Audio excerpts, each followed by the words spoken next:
Э, Записти жаңыдан күйгүздүм. Сабагыбызды баштаганда записти баспай калыптырмын. Ошого бир аз кайталоо жерибиз өтүп кетти. Дагы эле сабагыбызды улантабыз. Нумерация койгонду көрүп атканбыз. Мына ар бир баракты карасаңыздар, 1, 2 могул жерде көрүп атасыздарбы? Кийинки баракка түшө турган болсок, 3 автоматтык түрдө өзү коюлуп калды. Ушуну азыр мен Ctrl Z'ти басайын, отмена, назад. Кайрадан коюп берейин, барактарга нумерация коюш үчүн вставкага киребиз. Могул жерде номер страницы деген бар.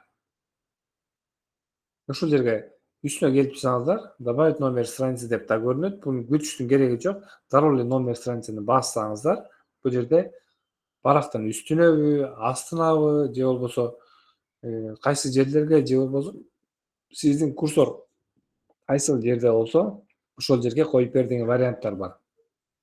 Кимге кайсынысы керек болсо ошону басабыз. Биздин учурда ылдый жагында дегенди тандасак, ылдый жактын оң жак бурчу, ортосу, сол жак бурчу деген варианттарды бизге сунуштайт.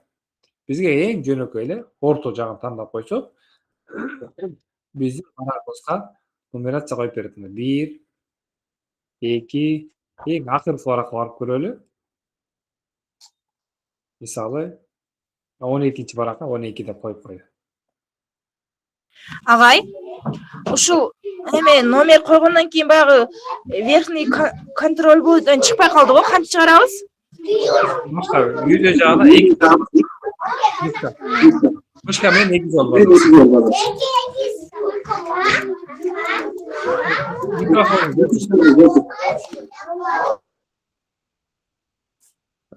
Урматтуу эжекелер, ушу мен азыр көрсөтүп кыскача кайталап өтпөдүмбү сабакты? Ушуну 2 мүнөт убакыт берейин, бир сыйра өзүңүздөр басып жасап көрүңүздөр, 2 мүнөт. Кааласаңыздар жанагындай группировка кылганды да жасап көрүңүздөр, 2 объектини өткөн сабакты кайталоо катары, анан баракка нумерация коюңуздар. Убакыт кетти.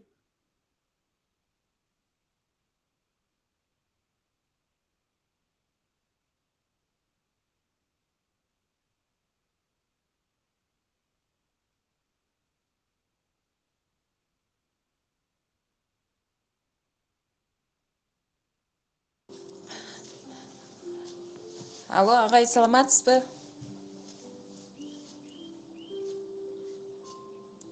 Алло.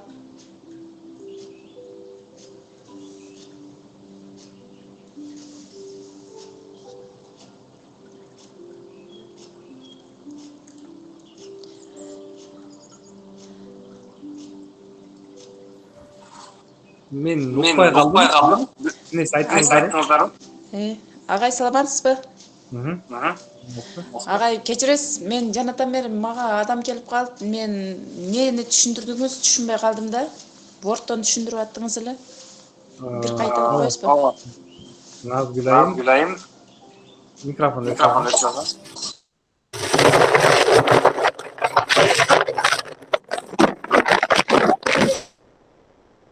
Мен азыр кайрадан көрсөткөндө бир топ убакыт өтүп кетет да, улантып жүрүп отурайын. Ушул сабактын видеосун кайра көргөндө түшүнүп аласыз деп ойлойм. Туура көрсөңүз, Назгүлайым, кандай дейсиз?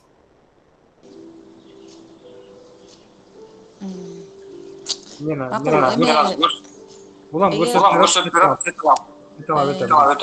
Хорошо, мүмкүнчүлүк болсо кыскача эме кыласыз, айтып коесуз. Баарыңыздар бир сыйра жасап көрдүңүздөрбү? Оңой эле экен. Тапшырмамда мен аткарбай калыптмын да, агай, эмне кылыш керек эле? Мейли.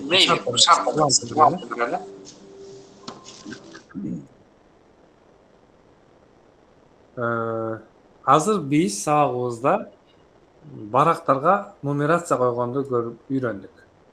Бизде жанагындай көп 10 барак, 15 барак чыгарганда, эгерде баракта номер жок болсо, катар номер жок болсо, барак чачырап кете турган болсо, кайра туура жайгаштырыш үчүн көп аракет, эмгек жумшаш керек. Баракта катар номер бар болсо, оңой эле кайра жыйнап алабыз. Ошону мисалы азыр могу бар нумерация туруп атпайбы, 1 2 3 4 деген номер. Ушуну койгонбуз жанагы эмеле, азыр кайра алабыз. Ал үчүн вставкага келебиз. номер страницага келебиз. Удалить номер страницасын басып койсок жоголуп кетет. Кайра коюш үчүн кайра вставка, номер страницы. Мисалы азыр ылдый жагына койгонбуз, эми өйдө жагына коюп көрөлү. Вверху дегенди басып, ортосун бассак, өйдө жагына коет. Могу нумерация койгондо ушул нумерация активный болуп калат. Андан кайра баракка өтүш үчүн барак пустой жерде эле баракты 2 жолу басып коебуз. Кайра ичи барак активный болуп калат. Биринчи барак үстүнө койду. Ылдый этегине келип көрөлү. Барактын этегинде эчтеке жок. Экинчи барактын үстүндө турат, көрдүңүздөрбү? Ушул сыяктуу каалаган жерде койсок болот. Мисалы, акыркы 12-чи баракка келсек.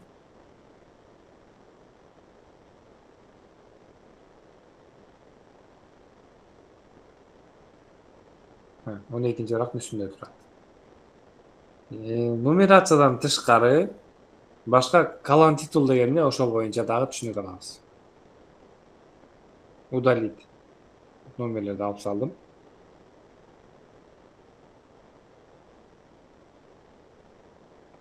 Эми кээ бирлерине байкасаңыздар, үстүндө өзүнүн мисалы үчүн бир мисалы Nova тест айталы. Nova тест окуучулар тест алып атса, уже өзүнүн алып келген барактардын үстүндө Nova деп жазылып турган болот. Же болбосо Кыргыз билим берүү академиясынын бир презентациясын же болбосо бир PDF файлын ала турган болсоңуздар, ар бир барагында Кыргыз билим берүү академиясы деп өзүнүн эмблемасы менен турган болот. Ошону кантип коет, ошону көрсөтүп берем. Муну ар бир баракка коюштун зарылчылыгы жок. Колон титулду бир баракка коесуз, ошол баардык баракка чыга турган болот. Ал үчүн вставкага келебиз. Мисалы мен верхний колон титул дейин, үстүнө жөнөкөй эле бир текст жазам. Мисалы, эмне деп жазсак экен? Компьютерлик сабаттуулук деп коелу, мисалы. Компьютерлик сабаттуулук. Кайра бери пустой жерге келебиз.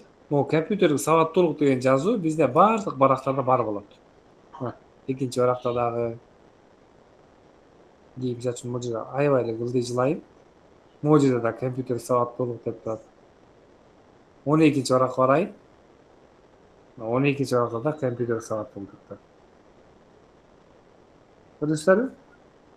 Мисалы үчүн бир нерсе өзгөрүш керек болсо, 2 жолу басасыз, шуну ичи активный болуп калат.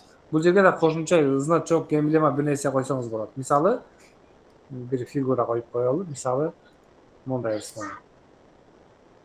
эле. Мисалга алып отуруп, бул жерге бир эмблема коюшу мүмкүн. Кайра башка жерге барабыз. Эми баардык баракка барсаң, ошол турган болот. Мына. Принтерден чыгарсаңыз да чыгат ушул бойдо.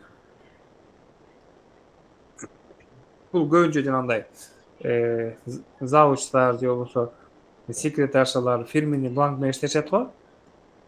Мекеменин фирменный бланк. Ошолорду ушундай кылып колон титул коюп. Сиздерге бир эле мүнөттүк тапшырма. Ушуну жазап көрүңүздөр. Колон титул жазап көрөбүз, өзүбүз.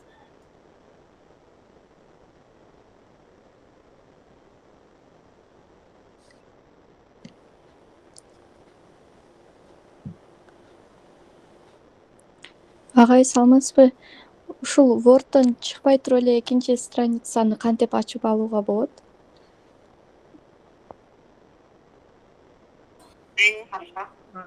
Азыр мен кайра көрсөтүп берем. Сиздер могу тапшырманы аткарып турсаңыздар. Колон титул коюп.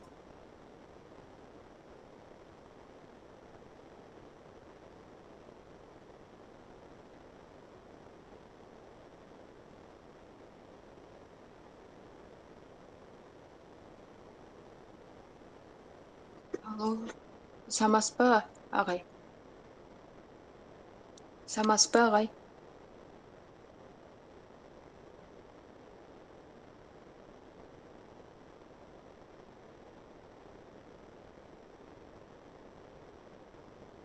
Вставкага кирип туруп, анан эмне кылабыз? Ошону дальше айтып берип коесуз.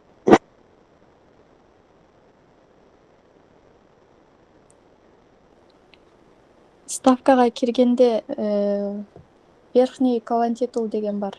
Ошол жака кирип туруп, анан жазасыз.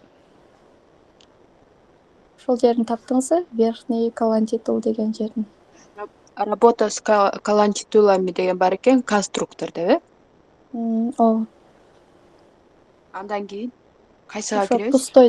пустой дегенге кирип бассаңыз, пустой деген жерине. Ошол жерден үстү жагына жазасыз да, өзүңүз каалагандай сөздү. Анан ошол сөз бардык страницага жазылып калат экен. Чоң рахмат Айзерек айым. Чоң жардамчы болдуңуз. Мага бир телефондон бирөө чалып калып кичине алаксып калдым. Мына сурооңузга кайрадан мен көрсөтүп берейин. Бир 2 суроо катары менен келип калды. Кантип экинчи баракка өтөбүз, анан колон титул боюнча. Дароо эле биздин Wordко барабыз. Ушу Wordдун үстүндө могу биздин знак линейканы карасаңыздар, активдүү бөлүгү ак болот дагы, андан активдүү эмес бөлүгү серый деп айтабызбы? Күмүш өңүндө болуп турат. Күрөң, ачык күрөң өңдөчү. Ошол жерде ачык күрөң өң болуп турган жеринде биз эч нерсе жаза албайбыз да, мына жөнөкөй катарда текстти жаза албайбыз. Ошол жерде колон титул катары колдонсок болот. Анын 2 жолу бар. Биринчиси вставкага кирип, верхний колон титул дегенди басасыз. Эгер ылдый жагы керек болсо нижний колон титул деген. Же болбосо жөн эле мышка менен ошол жана күрөң жерине 2 жолу бассаңыз, колон титул өзү ачылат. Активдүү болуп калат. Оңой эле көрдүңүздөрбү? Мен азыр могу компьютер сабаттуулук дегенди көчүрүп туруп, бул жерге кайра вставить деп коеюн.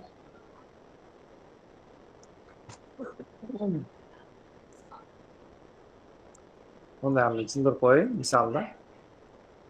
Эми ушуну колон титул мага ошондо жакты, ушул бойдон калсын десек, кайра эле биздин барактын активдүү жерине, берги любой эле бош жерине 2 жолу мышканы бассак, кайра биз иштеп аткан бетке келип калабыз. Колон титул неактивный болуп калат. Бир басканда оңдолбойт, көрдүңүздөрбү? Муну оңдош үчүн 2 жолу басыш керек. Ылдый келсеңиздер, баардык баракка жана биз биринчи келип калды. Эми мисалы сиздердики бир эле барак болсо, мен ошону да көрсөтүп коеюнчу. Сиздики мындай бир эле барак болсо, бул жерге колон титул деп жазып, мисалы эмблема коюп ошенткен болсоңуз, мындай жылдызча тартып, мисалы 5 жылдыз тартып. Ушинтип койгон болсоңуз, сиз бир нерсе жазып атасыз деп коелу, мисалы. Нерсе жазып атасыз. Ылдый маяка чейин келип туруп, дайырдыны жазсаңыз. Анан барактын этегине жеткенде экинчи баракка өтөт. Экинчи баракта жана колон титул өзү пайда болот автоматтык түрдө. Көрдүңүздөр, ошондо мына биз биринчи колон баракка эле койгонбуз. Эми экинчи баракка келгенде ал автоматтык түрдө пайда болот. Дагы үчүнчү баракка бара турган болсок, ал дагы автоматтык түрдө пайда болот. Мисалы, могу экинчи баракта турабыз. Ылдый жагында жок, эки эле барак. Үчүнчү баракка разрыв койсок болот. Вставка, разрыв дегенди бассак, разрыв жаңы баракка деген басылды. Биринчи барак. Экинчи барак өттүк. Бул жерге мен разрыв койдум.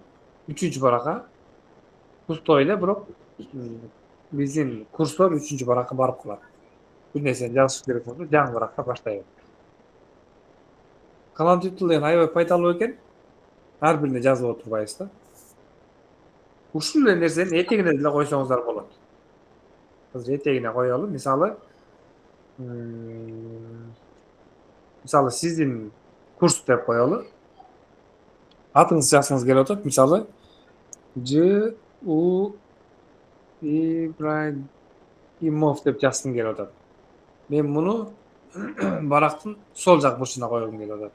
Анан муну мисалы жирный кылып туруп, анан өңүн кандай десем, көрүнүктүү болсун үчүн кызыл кылып коеюн. Кызыл кылып койгум келип атат. Эми мен астына колон титул койдум, баардык баракка көрүнөт бул. Биринчи барак. Этегине жаздым мына. Экинчи баракты карайбыз. Мына бул жерде деле бар. Үчүнчү баракты карайбыз. Мына бул жерде деле бар.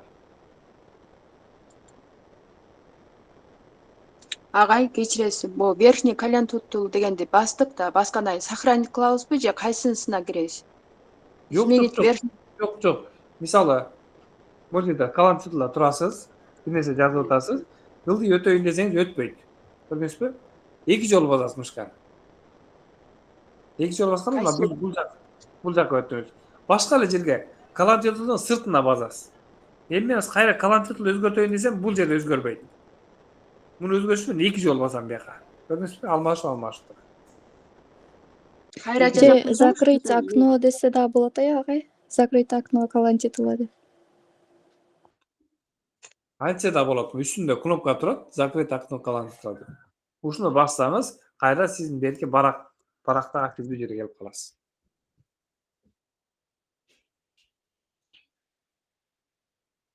Эми баарыбыз 1 мүнөттүн ичинде үстүнгү калантитл, анан астыңкы калантитл жазабыз. Мисалы үчүн үстүнө компьютерлик сабаттуулук деп жазыңыз, астына болсо катышуучу деп туруп өзүңүздүн фамилияңызды жазып коюңуз. Анан экинчи пустой баракка enter басып түшүп көрсөңүз, бардык баракка чыгып атат, ошону көрөсүздөр. Убакыт кетти.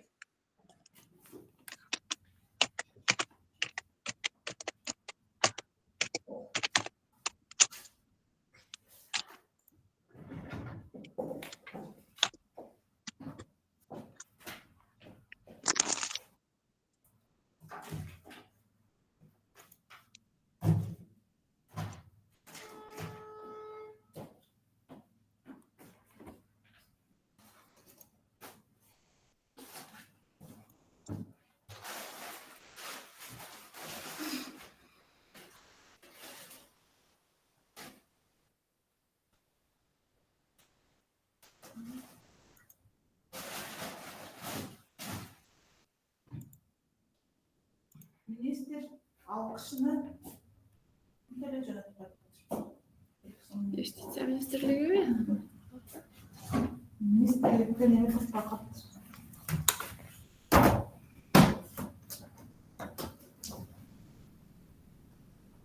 жана болсо прям 100-200 сом кетип аракет кылдырды.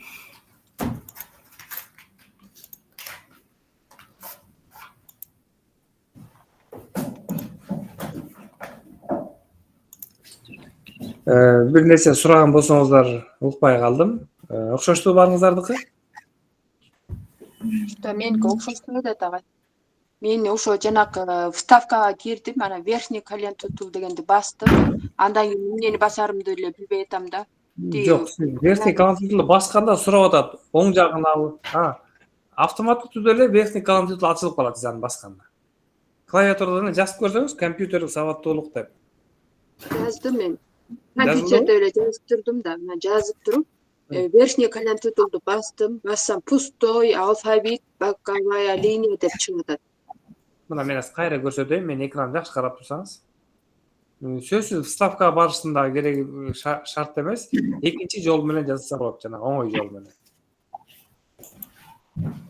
Бул жерде жанагы линейканы карасаңыз, сызгыч капталына ошонун ак бөлүгү активдүү биздин баракчабыз, ошонун серый болуп турган жагы неактивдүү жагы. Биз текст жазабыз десек, аяка курсор барбайт. Ошол жер калантитл болуп эсептелет. Үйдө жагы верхний калантитл болот, ылдый жагы нижний. Ошол күрөң болгон областка эле, ошол талаачага эле мышканы эки жолу бассаңыз, верхний калантитл ачылат. Кана жазап көрүңүзчү, ачтыңызбы? Ошол жака компьютер деп жаздым. Жаздыңыз. Болду эми, бул жерде закрыть окно калантитлов деп турат. Ушундай турабы сизде? Менде верхний колен тутул, нижний, ана номер страницы. Жок, сиз ачпаңыз, жок. Конструктордун ичинде жүрүшүңүз керек болчу. Мейли, анда сиз могу азыр компьютерде могу жерге жаздыңыз да. Сиз ылдый эле могу пустой жерге эки жолу басыңыз мышка менен. Бастым. Болду, калантитл деп компьютерде жазылып калдыбы? Компьютер деп турат. Эми кечке enter басып экинчи баракка өтүп көрсөңүз, экинчи бараккада ушул жазылып калат. Аяка жазылбай атат. жазып коюм. Видеолик кылып алышым керек го, Жок, кылбайсыз. Видео enter бассаңыз, бул меникиде мына бул enter. Enter bassаң жаңы баракка түшөт. Ушундай болду сизге дагы? Ооба. Бирок тиги жазган эмеме өзү түшпөй атат да. Жок, ал түшпөйт. Сиз аны атайын уже түшпөгөндөй кылып жазып атпайсызбы? Сиз ошол түшүшүн каалап атасызбы? Жок, бирөө эле турат ошо компьютерде биринчи жазган бетимде эле кийинкиге түшпөй атат дейм да. Өзү эле түшүп калат деп атпайбы сиздики? Жок, сиз мынтип Enter басып келбейсизби ылдый жака? Сизде азыр канча барак бар? Бир эле барак барбы же 2-3 барак барбы? 3 барак бетти ачтым. Бирок ошолорго биринчисинде эле турат да, калганында жок. Сиз жанагындай кошумча настройка эске баскан жоксузбу? Жок. Мисалы, могу жерде особый колончик для первой страницы деген бар. Ушул жерге птичка коюп койсоңуз, уже жанагындай 2-3 барактарга чыкпайт да. Мисалы, азыр мен ушуга птичка койдум. Бул жерге кош келдиңиз деп жаздым, мисалы. Чыктым. Кош келдиңиз деген сүрөтүнөн караганда кадимки эле колончик болуп турат. Бул азыр бардык барактарга чыгыш керек болот. Бирок азыр ылдый жака барып көрөлү. Чыккан жок. Колон титул дегенде өтөн турат. Бул кийинки барсак ал деле колон титул, анын астына барсак ал деле колон титул деп турган болот. Эмнеге чыккан жок? Анткени биз өзүбүз кааладык чыгарбашын. Бул особый колон титул для первой страницы деген жерге птичка коюп койдук. Сиз ушундай коюп койгон болушуңуз мүмкүн болот. Бул эми буга көп токтолбойлу. Видеону дагы кийин кайрадан көрүп, кайталап алсаңыздар болот. Мен улам кийин темага өтөйүн. Саламатчылык. Мына азыр бардыгын бир листке жасаса болбойбу? Ал мен бирөөн жазсам, азыр колон титул койсом номер өчүп кетет да. Үстүгө номер койдум эле да. Болот. Азыр мына карайлы.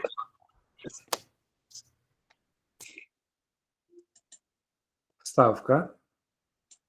Номер страницы. Снизу. Ылдый жагынан алайын. Мына азыр биринчини кош келдиңиз деп особый колон титул дегенбиз. Эми экинчи баракка баралы.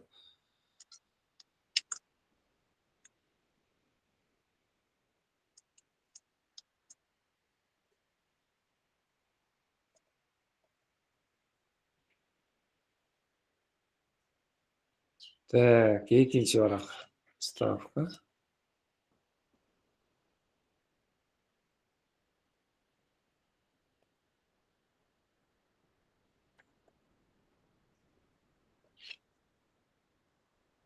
Азыр мондай кылып көрөйүнчү.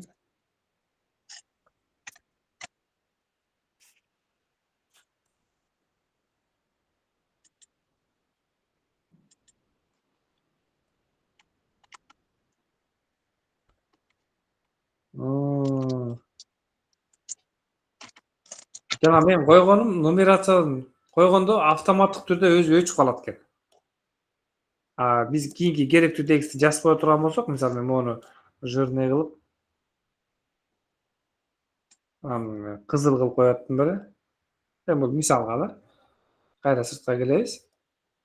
Экинчи барак, үчүнчү барак. Бирок мен тиги жазган текстим өзгөргөн жок. Бирок барактын номерлери өзгөрүп атат. 4-чү баракты. Автоматтык түрдө номер койгондо колон титул өчүрүп салат экен. Бирок сиздер колон титул нумерацияны коюп, андан кийин колон титул жазсаңыздар, ичиндегиси экөөнө тең мүмкүнчүлүк берет. Ушуга чейинкиси түшүнүктүү болдубу? Андан кийинки темага өтөлүм. Ооба, түшүнүктүү болду. Кечиресиз, бул темадан тышкары суроо берсек болобу? Сабактын аягында бербейсизби эгер темадан тышкары болсо? Кандай дейсиз? Макул. Баягы концентрациябыз бурулуп кетет да.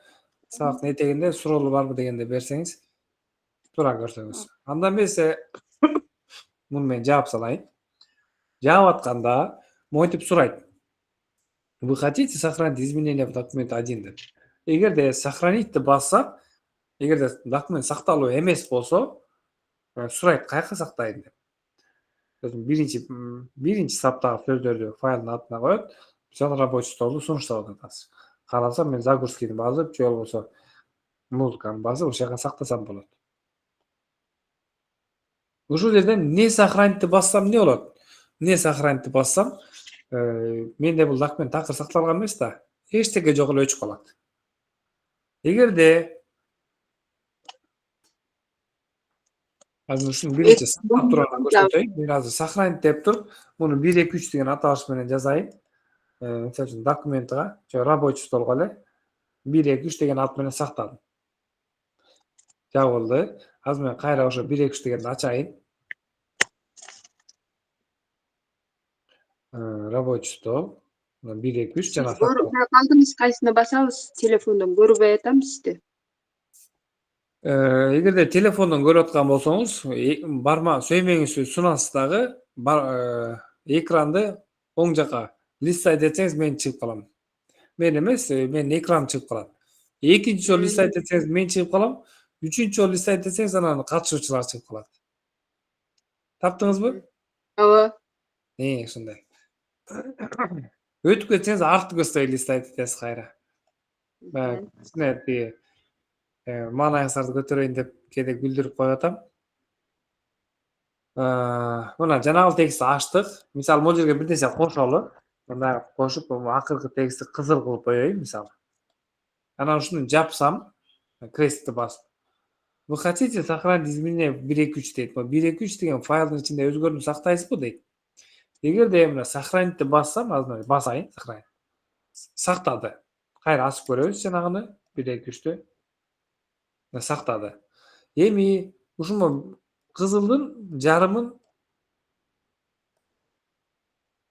көккө боёйын. Бул этегин мисалы үчүн астын бояп коеюн, Мондай кылып. Эми ушуну жапсам, дагы эле суроо, вы хотите сохранить изменения деп. Азыр не сохранить бассам не болот? Не сохранить бассам, акыркы сакталгандан берки өзгөрүүлөр сакталбайт. Не сохранить бастым. Жана 1, 2, 3 ачып көрөлү. Мына мурдагы бойдон көрсөңүз, мен саркартканым, көк кылгандарым сакталган жок. Кээ бирлер не сохранить басканда такыр эле файлыбыз өчүп калат экен деп ойлойт. Жок, андай эмес. Акыркы сактоолорду, өзгөртүүлөрдү гана сактайынбы деп сурайт. Түшүнүңүздөр, Мисалы, могуну жана саркайтып койдум. Жапканда, азыр мен сохранить бассам, ушу могу өзгөрткөнүмдү кошуп сактайт. Не сохранить бассам, ушу акыркы өзгөрткөнүм сакталбай коет, бирок мурдагы бойдон тура берет. Отменаны бассам, ушул могу диалоги актоо деп коет да, ушул жоголуп кетет. Баягы кокустан басып алган болсоң, отменаны басып коесуз. Эч нерсе өзгөрбөйт, жаппайт, сактабай койбойт. Эч нерсе кылбайт да, отменаны басканда. Мен азыр муну жаап салайын.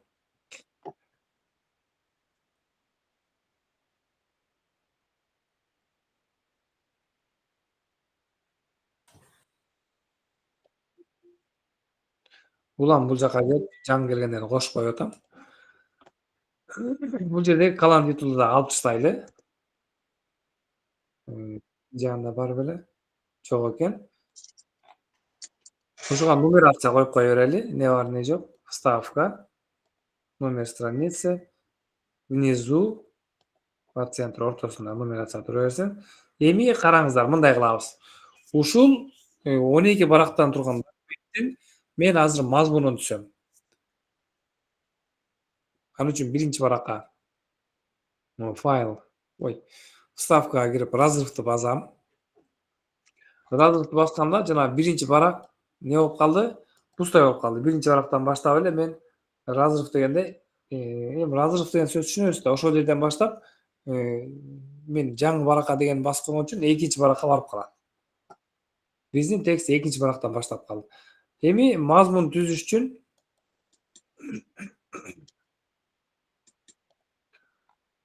биринчи баракка барып мен жазам бул жерге. Мазмуну оглавление дейбиз, эгер орусча жазып атса. Анан ылдый келебиз дагы, биринчи темабыз не болот? Компьютердик сабаттуулук, андан биринчи модуль копировать, Ctrl+C'ни басып атам клавиатурадан, ставить. Андан кийин модуль биринчинде темалар бар. Мисалы, бул биринчи тема, копировать. Control Home'da bassam başına varıp kalat. Bu yerge Style.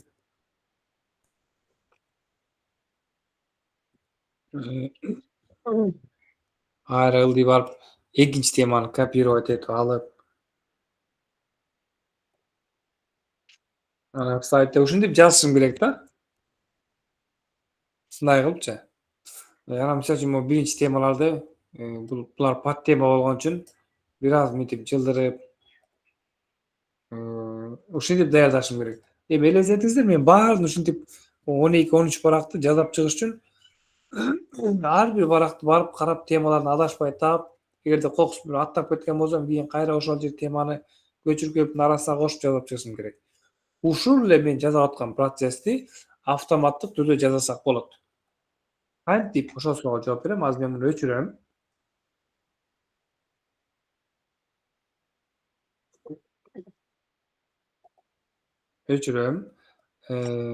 Экинчи баракка барам. Бул биринчи тема эмне, экинчи тема эмне, үчүнчү тема эмне, ошону көрсөтүп жүрүп отурам. Главныйга келебиз. Бул жердеги стилдердин сүрөтү бар. Ушул жерде стилдерди, мисалы, биринчини заголовок 1 дегенди бассам, кийинки модул 1 деген заголовок 2 кылам. Андан кийинки теманы заголовок 3. Тема 2 дагы эле заголовок 3. Тема 3 дагы эле заголовок 3.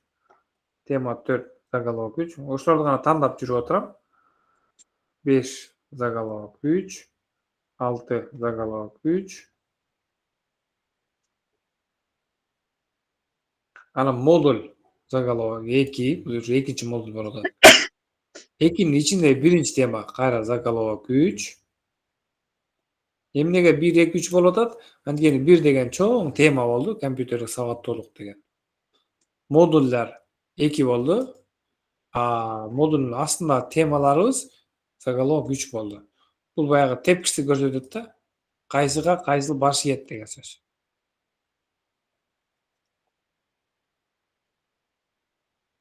Modul 3'e geldik. Bul zaголовок 2 bolot. Modul 4 zaголовок 2 bolot. Andan keyinkiler zaголовок 3 bolot. Zaголовок 3 bolot. Egerde dagы içinde pat tema var bolsa, аны zaголовок 4 kılabız. Zaголовок kantip bilip atam, mына бул жерге акырын келсеңиz, zaголовок 1 деп подсказка чыгат, көрдүңүзбү? Кийинкиге келсеңиz, zaголовок 2. Кийинкиге келсеңиz, zaголовок 3. Эме без интервала деп эле чыгып атат го, жанына алып келсек. Жок. Ошондойго алып келсек, обычный Жок. деп эле. Биринчиси обычный, экинчиси без интервала, андан кийин заголовок 1 деп турат. Ошону тандасаңыз, бул чоң теманы заголовок 1 кыласыз. Заголовок 1ди тандаганда заголовок 2 пайда болот жанында. Кийин ылдыйраак келип заголовок 2ни тандасаңыз, заголовок 3 пайда болот. Сиз заголовок 1ге койсоңуз, андан кийин кандай кылабыз, ошону көрөйүн. Болгон коюп эле тандап кете бересиз. Мен мына биринчи компьютер сабаттуулук дегенде заголовок 1 кылдым. Бирок үстүнө келгенде кайсы стиль тандалып турганы активный болуп турат. Кийинки модуль 1 деп бассам, мына бул активный болуп турат. Көрдүңүзбү? Заголовок 2. Кийинки биринчи темага келсем, мына заголовок 3 активный болуп турат. Ушинтип коюп чыгасыздар аягына чейин. Мен азыр аягына чейин койбой эле коеюн. Ушинтип белгилеп алгандан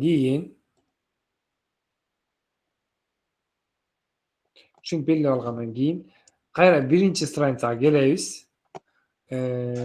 Могу үстүндөгү менюларды карасаңыздар, ссылки деген бар.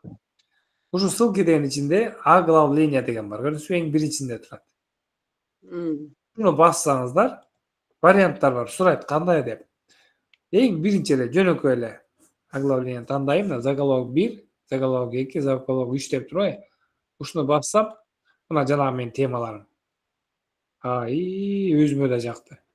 Мына компьютерлик сабаттуулук чоңураак, көрдүңүздөрбү?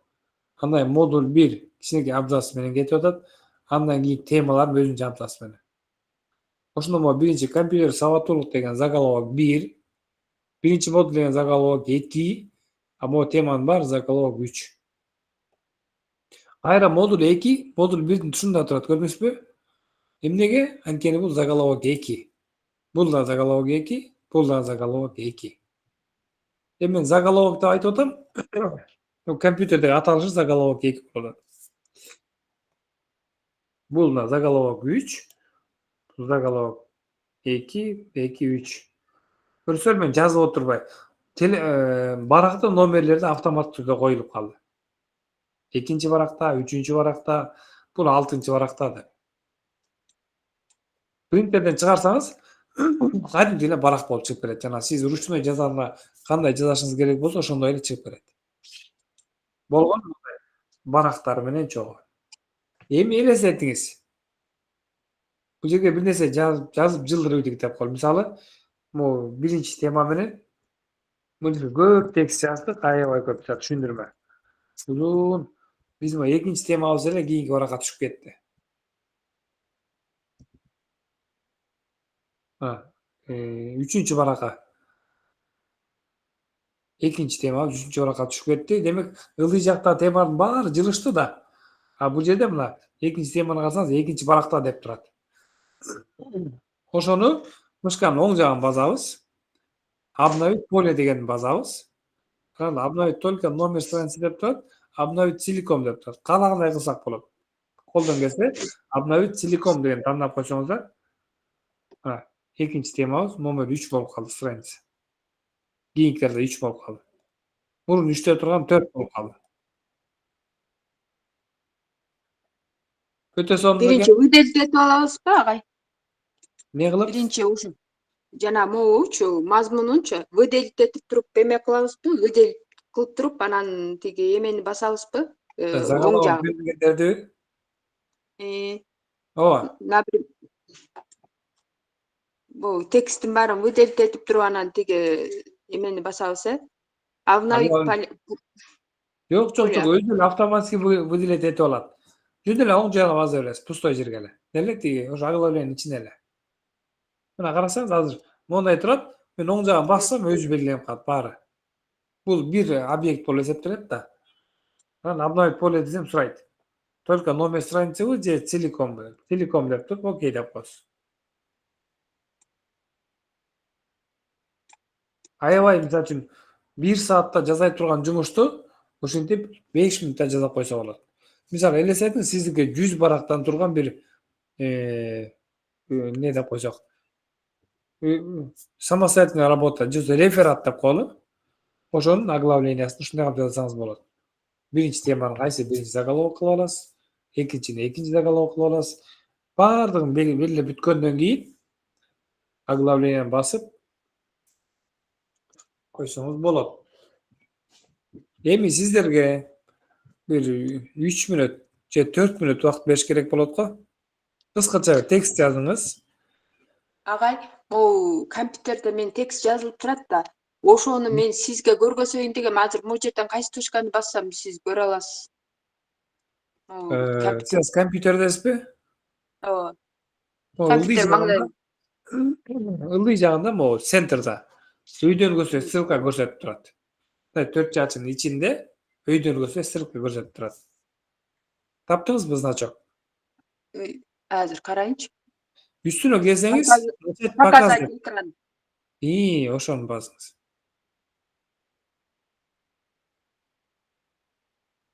Сиз телефондон кылып атасыз го дейм. Уже көрүп баштадык.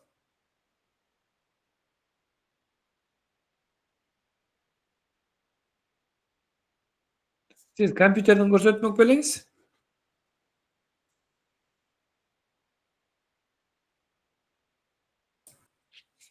Сиз атыңызды да жагымдуу маанай деп жазып алыптырсыз. Урматтуу, жагымдуу маанай дей берейин. Муну айтыш менен баардыгы жагымдуу маанай тартуулаганда турасыз. Сиз компьютерден көргөзмөк белеңиз? Жооп берсеңиз.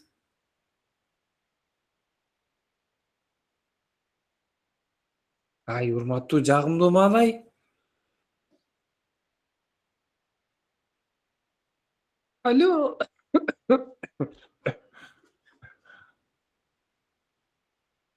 Siz кетип калдыңыз окшойт. Эми чыктыңыз. Эми сүйлөңүзчү. Урматтуу жагымдуу маанай. Коркуп үйдүгө окшойт. Анда эмесе баарыңыз Жагымдуу маанай чыгып кетти. Мера киргенде кime көрсөтсүн. Баарыңыздар жанагы мен айткандай 3 мүнөт 4 мүнөт убакыт берейин. Bir tekst даярдаңыздар. Сөзсүз bir tekst жазыштын кереги жок. Компьютериңиздеги бар текстти ачыңыз. Даярдап койдук агай. Анан жанагындай биринчи темасын заголовок деп 1-2 деп анан жанагындай автоматтык түрдө оглавление жазаңыздар. Мазмун. Ким бүткөн болсо жакшы. Ким бүткөн болсо ошо өзү орусча чыгып атпайбы оглавление деп. Ошонун мазмуну деп оңдоп шрифттерин может чоңойтосузбу, кичирейтесизби, может башкача кыласызбы, ошолорду жасап отуруп туруңуз. Ким жаза элек болсо дагы 2 мүнөт убакыт, а?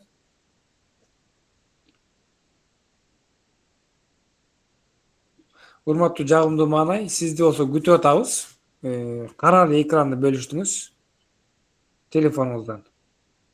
Siz kompüterle iштеп аткан болсоңуз, компьютерден бөлүшсөңүз.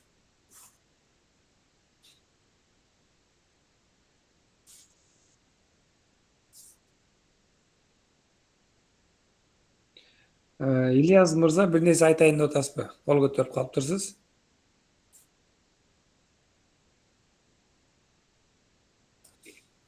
Мен тамам азыр көп сүйлөп атып, орлошуп кетти. Саламатсызбы? Биз мына Ак Татырга барып окушубуз керек да, биз Баткен областынан мына Ак Сайдан болобуз да. Анан кийин азыр орозого байланыштуу бара албай эле өзүбүздүн мектептен окуп атабыз. Боло берет да, агая. Биз сизге бирок өзүбүздүн телефондо аккаунт аркылуу сабак жөнөтүп турабыз. Только тартып, сүрөткө тартып. Жанагы Google Classroom'га кошулгансыздарбы? Google Classroom'убузда көрүп атасыздар, ооба. Ошол жерге тапшырма жиберип турсаңыздар болот. Эң башкысы тапшырманы аткарып жиберип туруңуздар. Тапшырма жөнөтүп турабыз. Чоң рахмат. Google Class'ın ссылкасын сурап атат. Мен азыр бага салайын.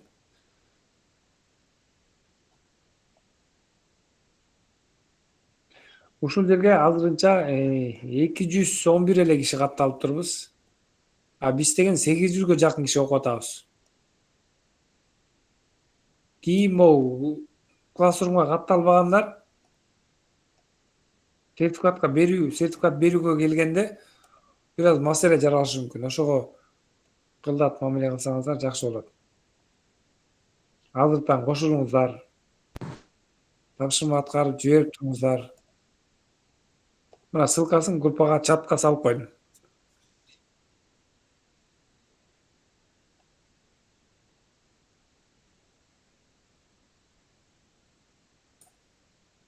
Кимде ким Classroom'да жок болсо, могу чаттагы ссылка менен өтүп кошулуңуздар. Телефонуңузда башка аккаунт, компьютериңизде башка аккаунт болсо, экөө менен тең кошулуп алсаңыздар болот.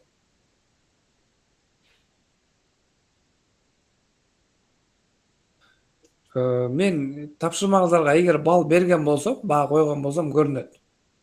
Баа кое элек болсом көрүнбөйт. Мен 800 кишиге баа коюш өтө оор экен. Азыр көп баа койбой атам. Буга атайын убакыт бөлүп отуруш керек экен баа коюш үчүн. Мен баа койсом эле көрөсүздөр. Көрбөй атсаңыздар, значит баа кое элекмин, ошондой кабыл алыңыздар.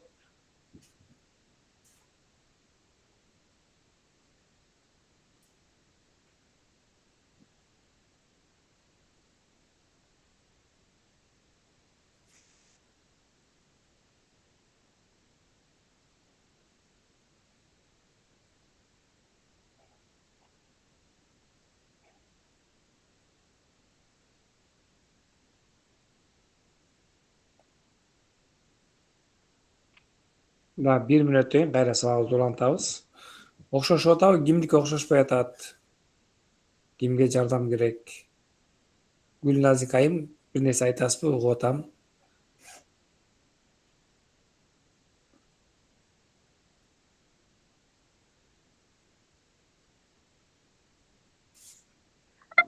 Саламатсызбы агай? İyi, ayta beriniz. Домашний задание боюнча айтайын дедим эле. Ушу мен кечээ 6 сабактын домашний заданиясын жөнөттүм да, анан бирок могу компьютердик сабаттуулук дегенде башка катышуучулардын домашний заданиялары бизге көрүнүп атпайбы? Меники ошо эч эле чыкпай көрүнбөй атат да, бирок телефондон сүрөткө тартып жөнөткөм да, сдано деп турат да. Ошону сурайын дегем да, ошо сизге жеттиби, жетпедиби деп тыжаат болуп кечке ойлонуп атам да. Sizlerge başkalarının kommentariyleri de görünüyor. Sağlıklar görünmüyor, tavşırmalar görünmüyor. Көрүнбөйт а? Devle komentar yazıp da sağlaması altın saatın videosunu kaçan yükleyiciyiz. Diyorsa da uşakta sorular diyorsun. Rahmat. Boşlarını kana göre alasınız.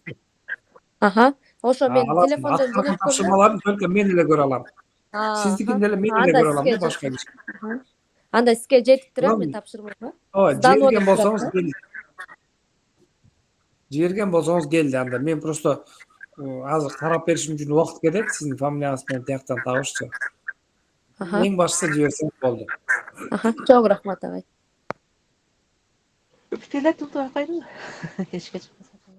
Агай, мен со'расам болобу? Мен ссылкиге кирдим да. Анан Азыр оглавление. бир-бирден. Алло.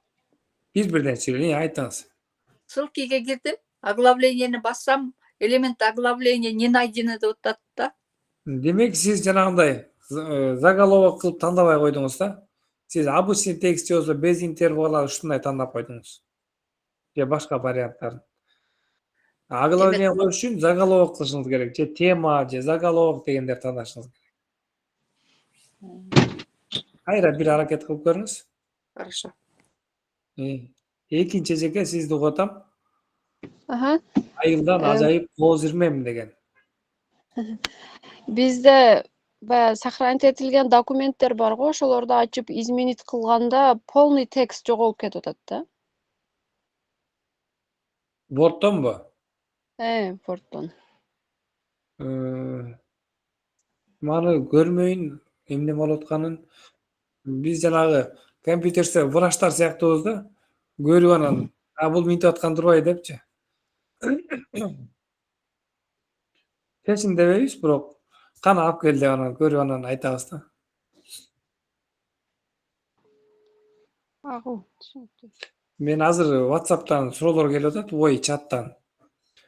Принтерге чыгарганды PDF файл боюнча. Азыр мен бүгүнкү темабыздын аягында, эгер жетип калса, принтерден чыгарганды, принтерден кантип жанагы 1 барак, 3 барак, 5 барак кантип брошюрка алып чыгарабыз, кантип алды артына чыгарабыз, ошолорду көрсөтүп берем. Анан дагы жетишип баратсак, PDF-ке өтөбүз.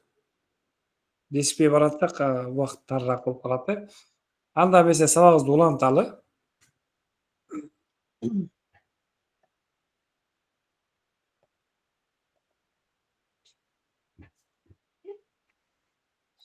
Бул оглавление түшүндүк. Мисалы, баары кыргызча, бирок темабыз оглавление болуп калбадыбы? Муну белгилеп туруп эле мазмуну кылыңдап койсоңуз болот кыргызча. Кийин мойтуп туруп обновить целиком деген басканда, сиз жана мазмун деп жазганыңыз кээде кайра оглавлениелер өзгөрүп калышы мүмкүн. Ошого көңүл буруп коесуз. Калган убакта сиздин жазган боюнча тура берет. Мисалы, бул жерде модуль 1, модуль 2 деп туруп атпайбы? Ушуларды мен бөлүм 1, бөлүм 2 деп жазышым керек болуп атат деп коелу. Эми мисал катары айтып атам. Модуль дегендин баарысын бөлүм деп оңдош керек. Мен баарын бул жерден бирден жазып өчүрүп, анан ылдый келип, модуль 1-ди жазып өчүрүп, андан модуль 2-ни келип жазып өчүрүп отурсам, дагы өтө көп убакыт кетет.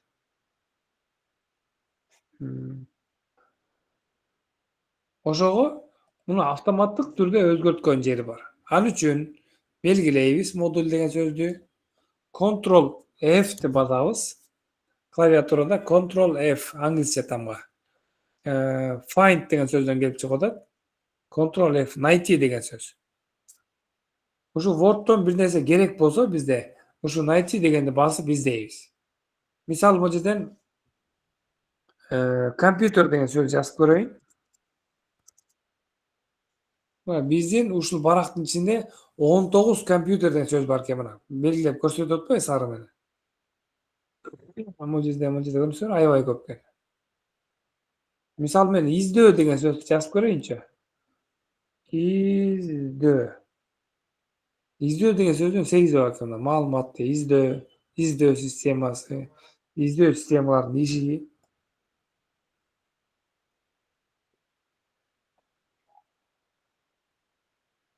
Мындай жакта маалыматтарды эффективдүү башкаруу жана анализдөө методдору. Анализдөө деген сөздүн этегинде да издөө деген бар экен, көрдүңүзбү? Ушинтип таап берет. Керектүү сөздү Ctrl F'ти басып, ошо чыккан талаачага жазса, ошол сөз таап берет. Мисалы, практика деген сөз жазып көрөйүнчү. Мына практикалык маанайда болот дейт.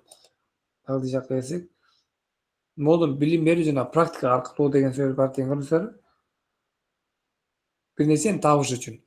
Эми мен жана сөздүн башында модуль деген сөздү бөлүм деген сөзгө алмаштырмак эмес белем. Ошо Ctrl F'ти баскандагы талаачанын жанында стрелка бар. Кичинекей жанагындай ичинде башка нерселерди ача турган значок. Бассаңыздар мунун ичинде параметры, расширенный поиск, заменить, перейти көп нерселер турат. Ушул жерден заменить дегенди басабыз. Этип чыгат. Биз эмнени алмаштырышыбыз керек? Модуль деген. Модуль деген жазабыз. Анан найти модуль, заменить на бөлүм. Модулду табат, бөлүмгө алмаштырат. Заменить все деген бассак, баштан баштайм деп да десек, закрыть. Мына биринчи бөлүм компьютердин негиздери, экинчи бөлүм интернетти колдонуу, үчүнчү бөлүм Word ушундай негизделип кетти. Эми ылдый текстке барып көрөлү. Мына биринчи бөлүм. Мына бул бөлүм компьютерлердин негизги принциптерин могул жерде сөздөр бере алмаштырды. Модуль деген сөздүн баарын бөлүм деген сөзгө алмаштырып койду. Экинчи бөлүмгө барып мына бурдан модуль болчу бул жер. Бирок модульдун дегендер калып калды. Эмнеге калып калды булар? Анткени модуль деген сөздүн этегинде мягкий знак бар болчу, билесиздерби? Эгерде могул жерде модульдун деп мягкий знак менен жазган болсок, анда бөлүмдүн болуп өзгөрүп калмак.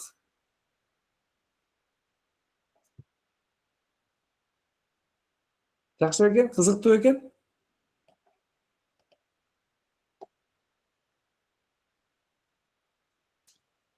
Чоң рахмат. Эми сиздер дагы бир текст ачыңыздар, любой эле. Компьютериңизде иштеп аткан бир текст ачыңыздар. Анан ошол жердеги бир эки сөздү меники сыяктуу автоматтык түрдө замена менен алмаштырып көрүңүздөр.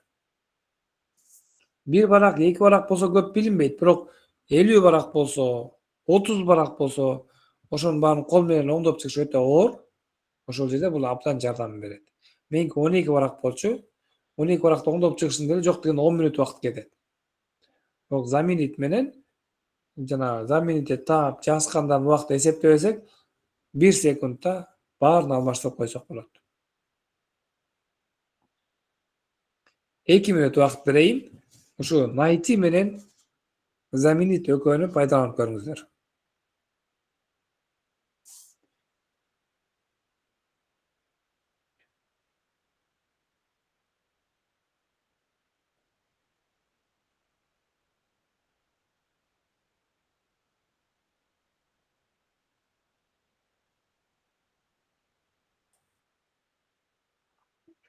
Окшошуп атабы?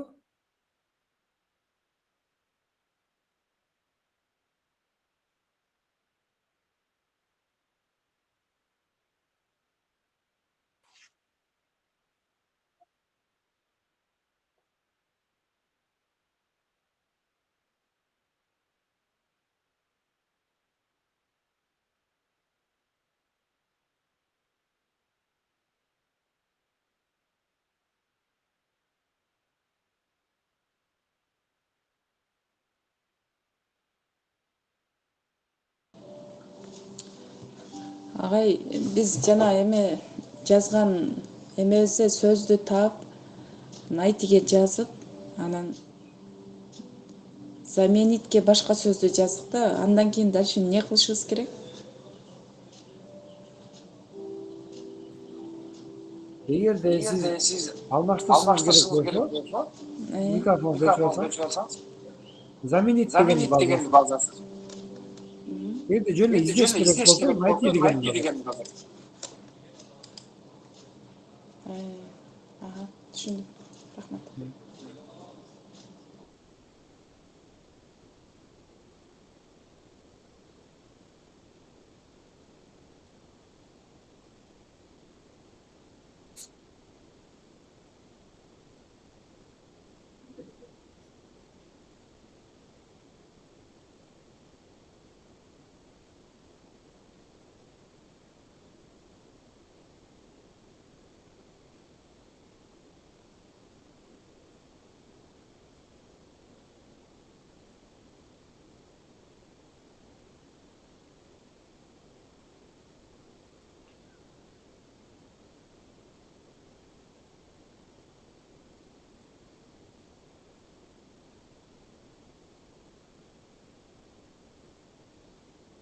Угулбай калдык го агай.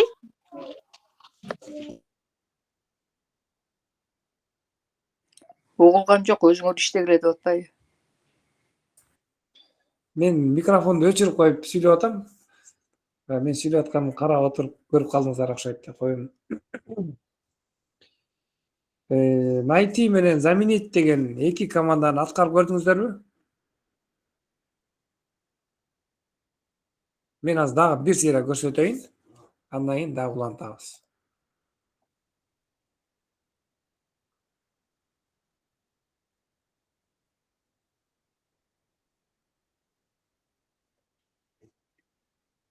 Мисалы, могул жерде мен Excel деген, мына карасаңыздар, менде канча текст бар? Монча текст бар да. Ушунун ичинде Excel деген сөз бар бекен издейм. Ал үчүн клавиатурадан Ctrl F'ти басам. Монтип найти деген навигация чыгат бизде. Ушул жерге англисияга котором клавиатурамды. Англисияга которуш үчүн Alt менен Shift бассаңыз экөөнү чогуу. Сизде мисалы үчүн кыргызча, орусча, англисча 3 тил бар болсо, Alt Shift'ти 1 бассаңыз, мисалы англисиядан орусчага которот, дагы Alt менен Shift'ти бассаңыз, орусчадан кыргызчага которот, кайра Alt менен Shift'ти бассаңыз, кыргызчадан англисияга которот. Ушинтип айлана берет. Мен азыр англисияга котордум, эми жазам Excel деп. 13 жолу Excel деген бар экен. Excel программасында бириккен проекттер иштеп чыгуу.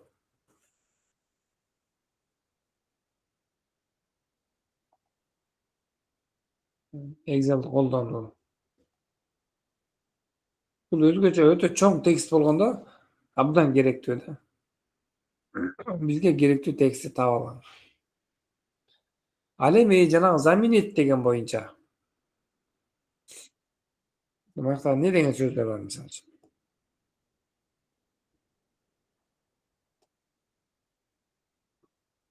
Көп кездешкен. Компьютер деген сөздү алмаштырып көрөлүчү. Могул жерде издеген жердин жанында кичинекей стрелканы басабыз. Заменить дегенди басабыз. Мындай диалог окно чыгат. Үстүнө компьютер деп жазалы. Ой, меники клавиатурам англисче ойдон турбайбы? Компьютер деп жазабыз. Ушунун астына компьютерди эмне деген сөзгө алмаштырсак экен?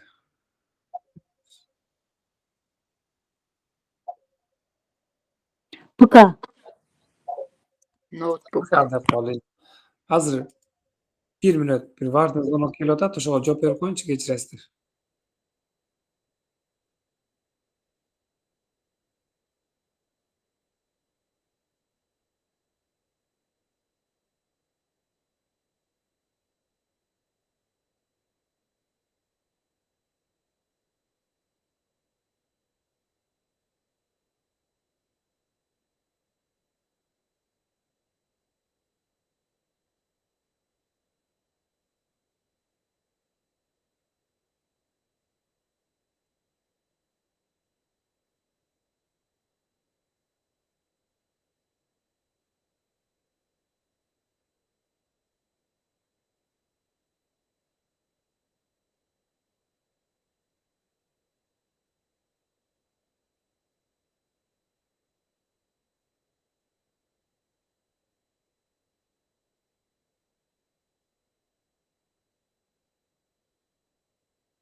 Кечирип коесуздар, кайра келип калдым. Жанагы заменить деп өтүп атканбыз, Мисалы компьютер деген сөздү ПК деген сөзгө алмаштыралы. Ал үчүн мен азыр заменить дегенди баса турган болсом, бир деле өзгөртөт. Мисалы бастым, өйдөрүн өзгөрттүм, азыр могуну өзгөртөйм деп сурап атат. Муну бассам, аны өзгөртүп кийинкиге өтөт, көрдүңүздөрбү? А заменить все дегенди бассам, ушул жерде канча бар болсо, баарысын бир убакта өзгөртөт. Замениттен 18 бар экен. Мына ПК burada компьютердин негиздери болсо, ПКдин негиздери, ПКдин тарыхы ушинтип өзгөрүп калды, мисалы. Кийин ылдый жакка түшүп көрсөңүздөр, биякта дагы компьютер деген жерлер бар болсо, мына мисалы үчүн. Могу компьютердик тармактын негиздери болчу, компьютердин ордуна ПК деп жазылып калды. Жакшы экен? Анан жанагы издегенде дагы, мисалы бул жерде ПК деген сөздөн издей турган болсок, 20 бар экен ПК. Ошону мойтуп көрсөк болот. Могу жерден бирден баракта мойтуп издебей элечи. Экинчиси гана, үчүнчүсү гана, бешинчиси гана. О результат деген жеринде ар бир ошо ПК деген биз издеп аткан сөз бар жердин баарын көрсөтүп турат. Кайсысын кааласак ошол жерди ачып алабыз. Жок, бизге барак керек болсо, могу жерде страница дегенге өтсөк, ошол страницасы гана ачылат да. Көрдүңүздөрбү? Ошо барак толук ачып берет. Заголовки деген жерге өтсөк, ошо ПК деген бар заголовоктор белгилеп берет.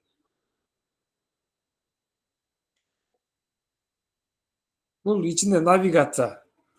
Бул баягы ишти жеңилдетиш үчүн кийин жакшы үйлөнгөндө көп колдоносуздар. Буларды билбей атсаңыздар, мүнтүп эле өйдө жылдыр эле издей берсеңиздер да болот.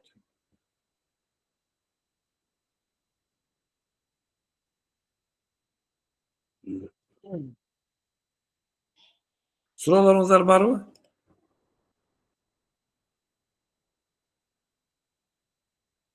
Мен дароо эле принтерге чыгарганды көрсөтүп берейин. Ошо менен сабагыбызды жыйынтыктайлы. Принтерге чыгарыш үчүн файлга кирип, печатьти басабыз. Бул жерге бизде бир канча принтерибиз бар болушу мүмкүн. Эгер бар болсо, ушунча принтер сурайт. Эгерде бизде болот да бир учурда цветной принтер дагы, черно-белый принтер дагы, башка принтер дагы болуп калса, же болбосо жок болсо деле убагында колдонулуп установка болгон болсо, ушул жерде тура берет. Бизге керектүү принтерди тандайбыз. Мисалы, могу принтерди чыгарыш керек болсо, ошол принтерди тандайбыз. Печатьти бассак, биздин баардык барактарыбызды чыгарып берет. Бизде 13 барак. Печатьти бассам, 13 барак чыгарып берет. Эгерде бизге биринчи, анан экинчи эле барак керек болсо, бул жерге 1 бүтүн 2 деп жазсак болот. Бул жерге 1 анан 2 чыгарып берет. 1ден 3кө чейин барак чыгаш керек болсо, 1 бүтүн 2 бүтүн 3 деп отурбай, 1-3 деп коебуз. 1ден 3кө чейин чыгарат. Өзү 1-9 деп койсок, 1ден 9га чейин барактын баарын чыгарат. 1ди да, 2-ди да, 3-ди да, 4-ди дагы, анан аягында 9 да чыгарат. Бизге жалгыз эле 1 керек болсо, 1 деле жазып коебуз. 5-чи барак керек болсо, 5 деп эле жазып коебуз. Эгерде бизге 4-чи барактан 2 керек болсо, 4 барактан 4 дейбиз дагы, копияны бул жерге 2 деп коебуз. 4-чи барактан 2 копия чыгат. 1ден 3кө чейинки барактан 2 копия десек, 1, 2, 3 барак чыгат. Кайра 1, 2, 3 барак 2 жолу чыгат. Анткени 2 копия деп та. 3 деп койсок, 3төн копия чыгарат. 10 деп койсок, 10 копия чыгарат. Эми бул жерде дагы аябай көп түрлөр бар. Мисалы, на одном листе, одна страница на листе, же болбосо 2 страницы на листе деген бассак, биздин жанагы барактарыбыздын биринчи барагын жарым баракка, экинчи барагын жарым баракка алып чыгарат. Бизде 13 барак болсо, 7 барак чыгарат дагы, Birinci barактын жарымына, экинчисinin жарымына алып чыгарат. Ошто bir баракта 2 барак болуп чыгат. 4 барак чыгарыш керек болсо 4'tü тандайбыз. 6 барак чыгарыш керек болсо 6'ны бул жерде 16га чейин чыгарсак болот. Мисалы 16 баракты 1 баракка дей турган болсок, ар бир барагын кичинекей майда тамгалар менен жайгаштырып чыгарып берет. Биз берген форматта чыгарат. Көк, жашыл, кызыл кылып боёгон болсок, эгерде цветной принтер болсо, ошондой өң менен чыгарып берет. Андан башка көп настройкалар бар. Аларга кийлигишпей эле коелу. Аларды өтө профессионалдар колдонот.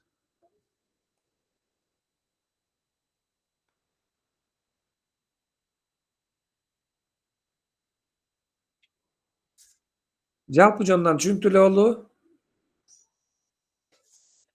Негизи компьютер өзү адамдардын жумушун жеңилдетүүгө келген да. Бүгүн ошо өтө көп жеңилдете турган нерселерди үйрөндүк. Жанагындай бир нерсе издегенди, бир нерсени өзгөртүш керек болсо өзгөрткөндү, жанагындай оглавление түзүш керек болсо мазмуну автоматтык түрдө түзгөндү, ошондой нерсенин баарын үйрөндүк. Ушунун баарын колго жасагандар бар да. Бир нерсени оңдош керек болсо, баарын колго оңдоп чыгат. Ал көп убакыт алат, ушуну автоматтык түрдө оңдогон жолдорун үйрөнүшүбүз керек. Мен айтайын дегеним соңуна келип жетти. Эми суроолоруңуздар болсо берсеңиздер.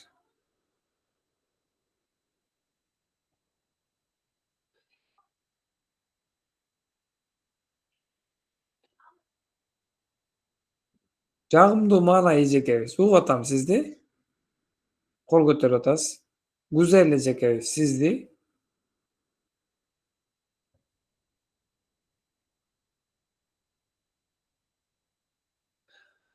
Өткөндө мага тапшырмага жазып атышты. 6-нчы сабак видеосу качан жүктөлөт депчи. Бул баягы техникалык ушундай кээ бир нерселер болуп калат. Дароо жүктөй албайм да мен. Айла жок күч керек болот. Мен бүгүн деле ушул видеону түнү менен жүктөөгө аракет кылам. Болбой калса эртең жүктөйм. Бирок тапшырманы азыр жүктөп коем. Тапшырмага азыр бир 5 мүнөт күтсөңүздөр тапшырманы жүктөп коем. Эмне кылыш керек экен? Агай, мурки ссылканы жоготуп ийбес үчүнчү кандай кылып сактагыла деп аттыңыз эле? Батыраак таап алгангачы. Жанагы мен чатка салган ссылкабы? Google Room'ду Жок, буну сакташтын кереги жок. Бул кошулуш үчүн эле. ошо кошулуш үчүн анан бир жака сактап койгула деп. Жок, бир кошулуп алгандан кийин бул ссылканын кереги жок. Мен анан тапшырма боюнча дагы кыскача көрсөтүп коеюн. Кайрадан экранды бөлүшүп атам.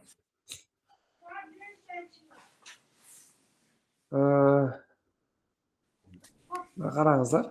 Тапшырманы мынтип мен бул жака жүктөйм. Сиздерге мына мындай болуп көрүнөт. Могу компьютерди курс деген ачасыздар.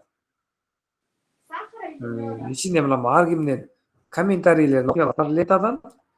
Буга көп маанилүү окуялар болот. Могу үстүнө задание деген көтөсүздөр. Ушул жерге жашын 6-нчы сабактын видеосу деп турат. Бул жүктөлгөн. Бүгүн изменение кирдим, бирisi аталышын өзгөртүп койдум, даталар жазылбай калыптыр. Мынтип басып кирсеңиз эле 6-нчы сабак ачылат. Ким ачып көрө албай атса, демек сиздердин интернет балким слабый болуп аткан болушу мүмкүн. Бир Wi-Fi бар жерге, үйдө Wi-Fi бар болсо ошолор менен ачып колдонгонго аракет кылсаңыздар. Мекеде интернет бир аз жайыраак болгонсо атат, ошого загрузка болуп атат. Анан мынтип бассаңыз эле көрүнүп баштайт.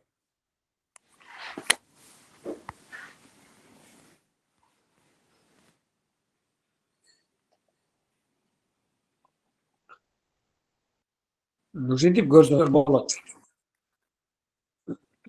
Анан тапшырма аткарыш үчүн 6-нчы сабакка тапшырма деп турат. Ушуну басасыз. Ол жерден тапшырманы ачасыз.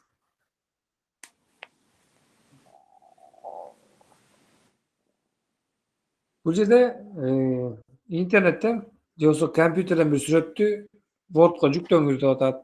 Анын форматын мындай өзгөртүп калса, сен тапшырманы берип атат. Ушул тапшырманы моундай эле Word ачып алып аткарасыз.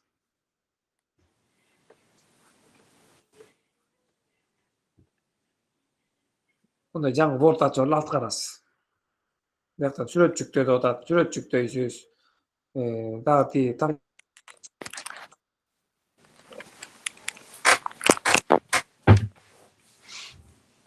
ал жерде кантип сактайсыз, эмне деген ат менен сактайсыз, бүт көрсөтүп берип атат.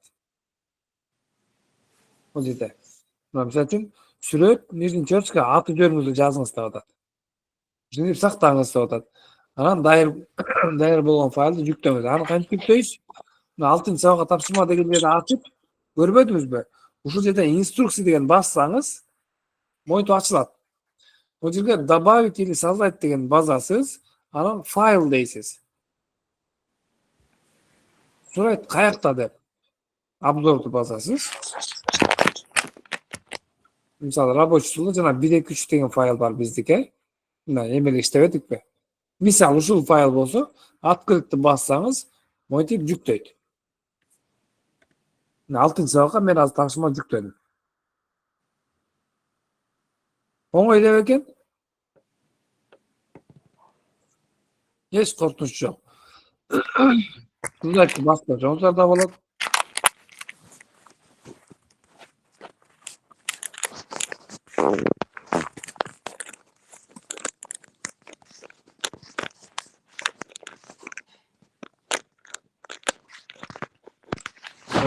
Дагы суроолоруңуздар барбы?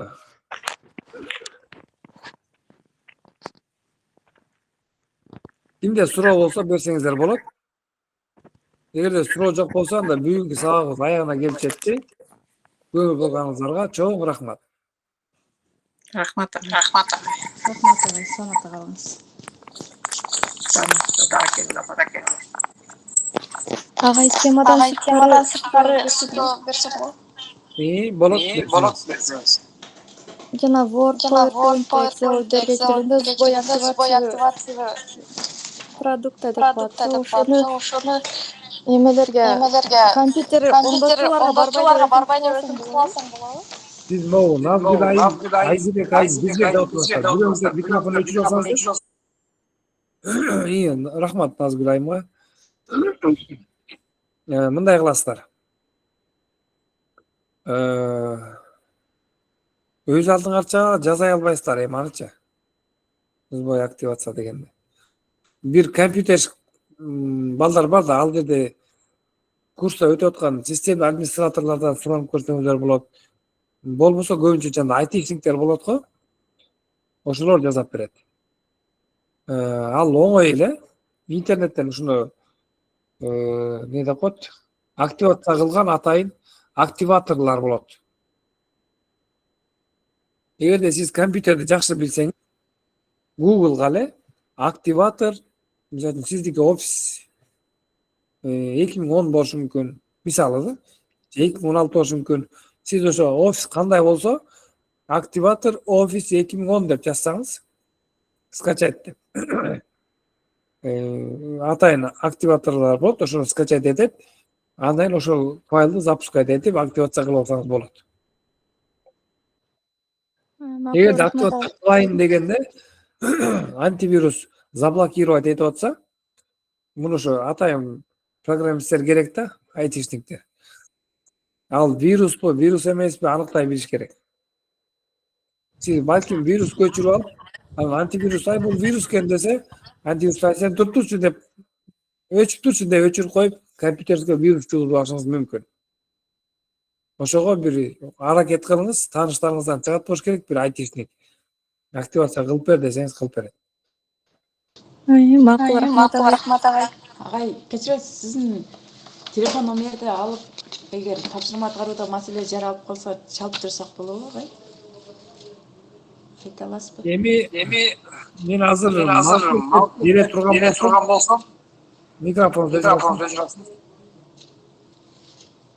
Мен азыр макул деп бере турган болсом, сиздер 800гө жакын кишисиздер да. Мага өтө оор болуп калат. Бирок менин номерим почти баарыңыздарда эле бар. Өткөндө мен аккаунт ачканда бүт өзүмдүн фамилиямды, өзүмдүн телефондорумду жазып көрсөткөм. Аябай көп киши сактап алыптырсыздар. Көп киши кайрылып, жазып, сабак болобу, болбойбу деп көп нерсени сурап атасыздар. Мен ар бириңиздерге жооп берүүгө аракет кылып атам, жооп берип атам. Анан дагы мен номерин бериш бир аз оорураак болуп атат. Мени да туура түшүнүңүздөр. Болгон суроону мен ушу сабактан эле жооп берип атам. Анан ушу сабактан деле сиздер билбей атам деп сурасаңыздар, дагы деле жооп бергенге даярмын. Назгүл айым. Рахмат.